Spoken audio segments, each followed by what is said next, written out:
की भारत माता की वंदे मातरम।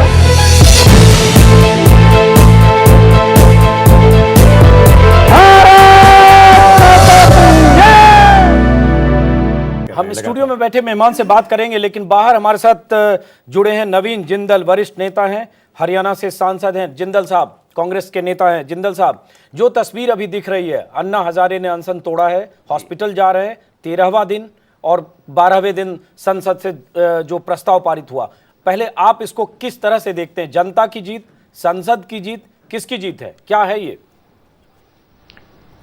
देखिए, मैं समझता हूं कि ये पूरे देश की जीत है। देश जनता से बनता है और जनता से ही संसद बनती है, तो ये हम सबकी जीत है और सबको इस बात की बहुत खुशी है कि अन्ना हजारे जी ने अपना अनशन तोड़ा है। उन्होंने जो जो सरकार ने, जो संसद ने जो उन्हें आश्वासन दिया, उससे उन्हें संतोष है और उन्होंने अपने अनशन को तोड़ा है। और मैं समझता हूं इस पूरे आंदोलन से जो एक लोगों की भावना सामने आई है कि हमें भ्रष्टाचार को हमें सहन नहीं करना, हमें जो है भ्रष्टाचार हर कीमत पर हमें खत्म करना है, तो मैं समझता हूं कि ये बहुत ही अच्छी एक बात उठ के आई है इस आंदोलन से। और मुझे बहुत अच्छा लगा जब आज उस मंच से जब कहा कि ठीक है, इसको बिल को बनने में, बिल को एक्ट बनने में समय लगेगा, लेकिन जब सबने शपथ ली कि हम जो है आज ना तो रिश्वत देंगे और ना रिश्वत लेंगे, तो मैं समझता हूं ये सबसे बड़ी बात है कि जो जो करोड़ों लोग जो अन्ना हजारे जी के इस आंदोलन से जुड़े, अगर वो अपना खुद के आचरण को अगर अच्छा बना लें, अगर मैं अपना आचरण अच्छा रखूं, देश के हितों को आगे रख के रखूं, आप अपना काम ईमानदारी से करें, तो मैं समझता हूं कि हम सबको एक खुशहाल देश होने से दुनिया की कोई ताकत नहीं रोक सकती। जी, नवीन जिंदल साहब, बहुत सकारात्मक बात कर रहे हैं आप, आचरण अच्छा होना चाहिए, हम सब लोग ईमानदारी से काम करें, लेकिन जनता का सवाल सांसदों के आचरण पर भी है, नेताओं के आचरण पर भी है, नेताओं की ईमानदारी पर भी है और नेताओं की निष्ठा पर भी है। उन्हें लगता है कि नेता जिस वजह से सांसद चुनकर जाते हैं, जिस वायदे के साथ सांसदों को जनता चुनकर भेजती है, जब वो संसद में जाते हैं तो वो वायदे पूरे नहीं होते। और जिस भ्रष्टाचार की बात कर रहे हैं, आखिरकार भ्रष्टाचार करता कहां है, होता कहां है? भ्रष्टाचार नीचे से, पटवारी से लेकर ऊपर तक अगर बात होती है भ्रष्टाचार की, इसको भ्रष्टाचार को तो तभी दूर किया जा सकता है जब मजबूत कोई कानून हो। सवाल यहां उठता है, जिस वजह से ये जन आंदोलन आया, अन्ना हजारे ने जिस ढंग से देश को एकजुट किया, सबसे बड़ा सवाल, मैं आपके पास आऊंगा, लेकिन एक बार प्रभा ठाकुर जी से, जो आप पहले भी बात करी थी कि लोकपाल से भ्रष्टाचार दूर नहीं होगा, लेकिन एक सख्त कानून की जरूरत थी, क्योंकि तस्वीर हमने देखी है, दर्जनों सैकड़ों ऐसे लोग जो भ्रष्टाचार के आरोपों के बाद उसके गर्दन तक कानून के हाथ पहुंचे नहीं, या पहुंचे तो तिहाड़ में कुछ दिन तक गुजारने के बाद, चाय पानी नाश्ते के बाद फिर बाहर आ गए। मुझे अन्ना साहब ने जो सबसे बाद में एक बात कही कि सिर्फ टोपी लगाने से या आंदोलन में शामिल होने से आप नहीं बन जाएंगे अन्ना, आप अन्ना बनिए, यानी अपने अंदर एक शपथ लीजिए।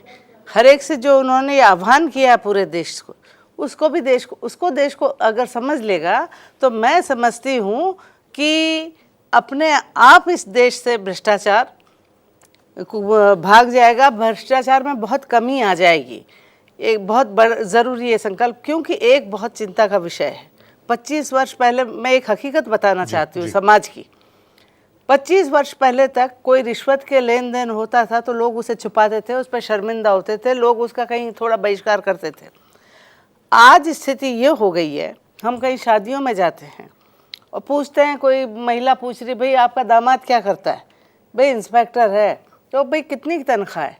भाई तनख्वाह तो 10,000 12,000 ही है, लेकिन ऊपर की आमदनी मेरे दामाद की 30,000 रुपए। तो इसी के खिलाफ इस बात को इसीलिए तो इस आंदोलन नहीं, की बात इसमें सरकार क्या करेगी और सांसद क्या करेंगे, जब समाज में उस बात को गर्व से कहा जा रहा है, मेरा बेटे की इतनी ऊपर की आमदनी है, मेरा दामाद की इतनी ऊपर की आमदनी है, जब समाज इस बात को गर्व से कहेगा, हमें इतने लाख का दहेज मिला है, गर्व करेंगे।